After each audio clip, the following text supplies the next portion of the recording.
UK, Singapore அவ்வளோ கண்ட்ரில இருந்து கால் வருது. ஸோ எல்லாருக்குமே கோவில் போங்க, இத பண்ணுங்க, அத பண்ணுங்கன்னா, பிராக்டிகல் லைஃப்ல ரொம்ப கொஞ்சம் கஷ்டப்படுறாங்க. அதனால பிராக்டிகலா எடுத்துக்கணும் எக்ஸாம்பிள். எனக்கு இப்படி ஒரு பிரச்சனை எதிரிகள் மூலியமா வர வாய்ப்பு இருக்கு. எப்படி ஹேண்டில் பண்ணணும்? டாக்குமெண்டேஷன். எல்லாத்தையும் நான் எழுதி, எழுதி, எழுதி ஒரு ரெக்கார்டா வச்சிருந்தேன்னா, நான் வின் ஆகுறது சூப்பர்.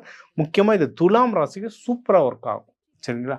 அண்ட் நீங்க வந்து ஹஸ்பண்ட் ஒய்ஃப்குள்ள அந்த இணக்கங்கள்லாம் ரொம்ப ஜாஸ்தியாகும். So all good. கடன்கள் குடுக்கறது, வாங்குறதுலலாம் கொஞ்சம் ஜாக்கிரதையா இருங்க. தொழில் ஸ்தானம்லாம் குட் தாங்க. எதுவும் ஒண்ணும் அ பெருசா பயப்படுறதுக்குன்னு எதுவுமே இல்ல. நல்லா தான் இருக்கு. நீங்க அப்ராட் ட்ரை பண்றவங்க, இல்ல ப்ரமோஷன்ஸ், மெயினா ப்ரமோஷன்ஸ் ட்ரை பண்றவங்க தாராளமா ட்ரை பண்ணலாம். இது ரொம்ப ரொம்ப சூப்பரா தான் இருக்கு.